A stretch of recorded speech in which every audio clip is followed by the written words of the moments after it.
Winter started off a bit warm, and then we saw a massive crash late January in temperatures. Here to talk to us about how trees could be affected is Will Johnston with Davey Trees. Thank you so much for joining me today. Absolutely, Alfredo. Thanks for having me. So, trees need to hit dormancy. How do they do that, and what happens if they don't? Yes, trees do need to hit dormancy, and they do that based on, a average, consistent change in season. As the sun begins to hang in the sky lower, they start, or for less time, they start to get a hint that it's time to kind of wrap things up for the spring and summer and start to enter dormancy. And then as those freezes and temperatures begin to drop, they begin to do something called fall abscission or leaf abscission. So they take all the nutrients that they normally, all the chlorophyll, everything they normally put in those leaves to make food for them, they pull it out of the leaf, and the leaves begin to turn yellow, then red, then brown, and they drop off the tree.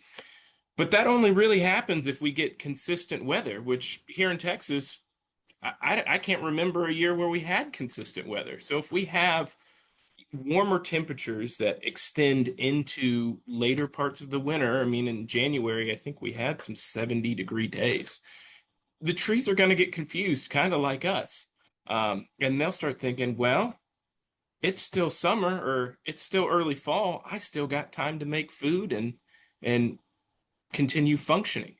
What ends up happening is we get a hard snap freeze like we did just a week ago, and the tree's caught with all this moisture in its vascular system and all those nutrients out in those leaves, and suddenly that freeze comes in and freezes the water, and like the water pipes in our house, that water expands and breaks the vascular system, kind of causes irreparable cell damage, and you can end up with some really really wounded trees.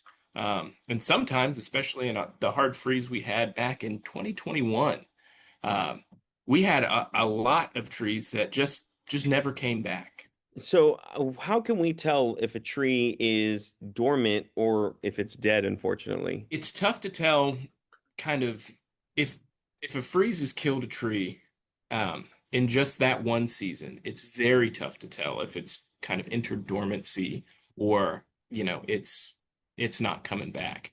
One of the clues we kind of use is a tree that's entered dormancy is going to drop all of its brown leaves. It's going to completely follow that process of the leaves go from green to yellow to red to brown to dropping off the tree.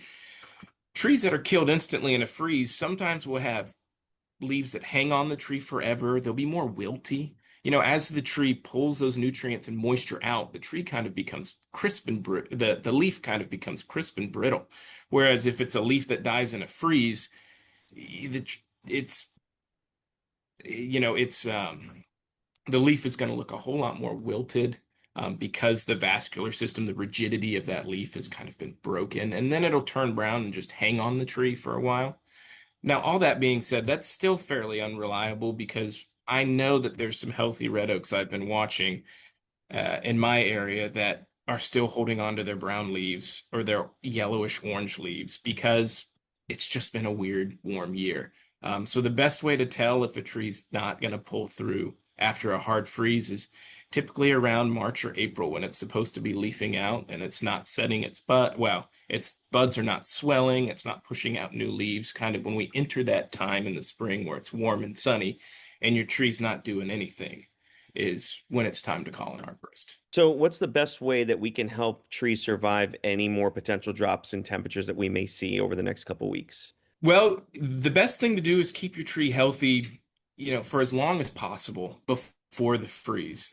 Just establishing, practices annually of mulching and watering in the summer and keeping the tree as healthy as possible. What we normally see is the healthier and fitter the trees are, the more prepared they are to manage unpredictable weather and stressful events. But when I get a call from a resident that says, "Hey, the freeze is coming, what can I do for my tree?" Typically, the things I tell them are, if it's a big tree and trying to wrap it is just not an option, it's not reasonable. A nice deep watering right before the freeze, not so right before the freeze that the water just freezes on the top of the soil, because that doesn't do anything for the tree. But if you can get a nice deep soak the day before or so, so the water percolates all the way through the root zone, that water will insulate the tree roots a little bit more. Keeping your trees mulched is another way to kind of regulate the soil temperature. Sometimes when it's a hard freeze and the tree's big, there's not a whole lot we can do to protect the upper canopy, but we can do things to protect the root zone, and that's what we really focus on.